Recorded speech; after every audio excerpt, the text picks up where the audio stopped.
Hello সবাইকে, আশা করছি সবাই ভালো আছেন। আজকের ভিডিওতে আমরা আলোচনা করতে যাচ্ছি ইসবিস ব্র্যান্ডের যে ক্যামেরাগুলো রয়েছে এগুলোতে ইদানিং বেশ কিছু সমস্যার সম্মুখীন আপনারা হচ্ছেন। অনেকে কমেন্ট মেসেজ করতেছেন, সেটা হচ্ছে ইসবিস ক্যামেরা অফলাইন সমস্যা।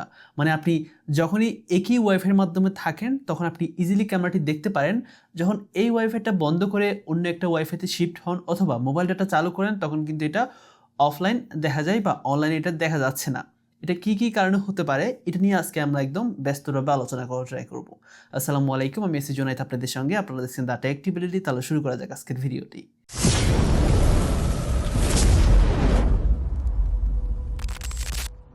Welcome back again. তো ফার্স্টে হচ্ছে আপনার যে ক্যামেরাটি আছে সেটা সঠিক নিয়মে মোবাইল ফোনে কানেক্ট করতে হবে।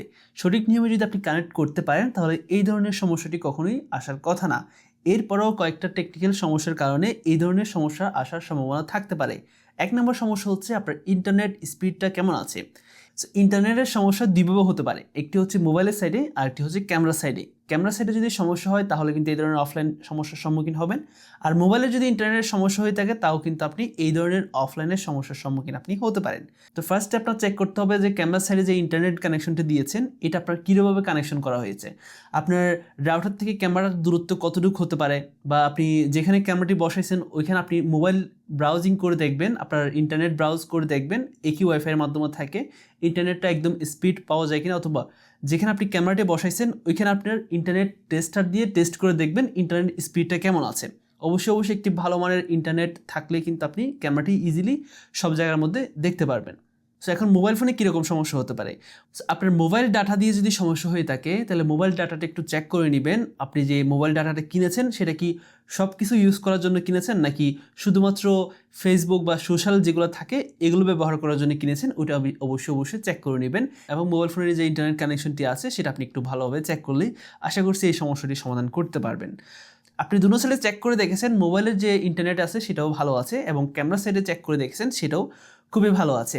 তারপরও এই ধরনের সমস্যার সম্মুখীন আপনি হচ্ছেন, মানে অফলাইন দেখা যাচ্ছে, সেক্ষেত্রে আপনার ক্যামেরাটি যদি আপডেট করা না থাকে, অনেক পুরাতন যে ক্যামেরাগুলো আছে এগুলোর মধ্যে মূলত বেশিরভাগ এই ধরনের সমস্যা হচ্ছে, সেটা হচ্ছে আপডেটের সমস্যা। সো আপনি যদি ক্যামেরাটি আপডেট করে ফেলেন তাহলে কিন্তু এই ধরনের সমস্যার সম্মুখীন আপনি হবেন না। সো এখন আপনি বলতে পারেন যে এটা আপডেট কীভাবে করা যায়। তো আপডেট কীভাবে করতে হয় সেটা আমরা প্র্যাকটিক্যালভাবে আপনাদেরকে করিয়ে দিচ্ছি। ক্যামেরা আপনার থেকে আপডেট করতে হবে, সহজে আপনি আপডেট করতে পারবেন এখানে অপশন থেকে। এখান থেকে আপনি ইজিলি এটা আপডেট করে নিতে পারেন। এখানে আপনারা দেখতে পাচ্ছেন স্ক্রিনের মধ্যে কীভাবে আমরা আপডেট করতেছি, ঠিক একইভাবে আপনার থেকে আপডেট করতে হবে।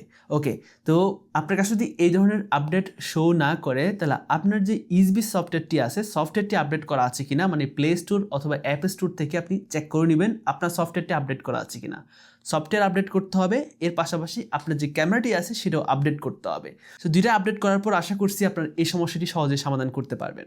তারপরও এই ধরনের সমস্যার সম্মুখীন আপনি হচ্ছেন, মানে অফলাইন দেখা যাচ্ছে, সেক্ষেত্রে আপনার প্রথমে ক্যামেরাটি রিসেট করতে হবে। রিসেট করার পর সঠিকভাবে আপনার মোবাইল ফোনে কানেক্ট করতে হবে। আমাদের এইখানে ভিডিওতে দেওয়া আছে কিভাবে সঠিক নিয়মে আপনি একটি ইসবিস ক্যামেরা মোবাইল ফোনে কানেক্ট করতে পারবেন। এর মধ্যে যদি আপনার কোনো সমস্যার সম্মুখীন হয়ে থাকেন অবশ্যই কমেন্ট সেকশনে কমেন্ট করে রাখবেন। তো আজ এই পর্যন্তই, দেখা হচ্ছে পরের ভিডিওতে। আল্লাহ হাফেজ।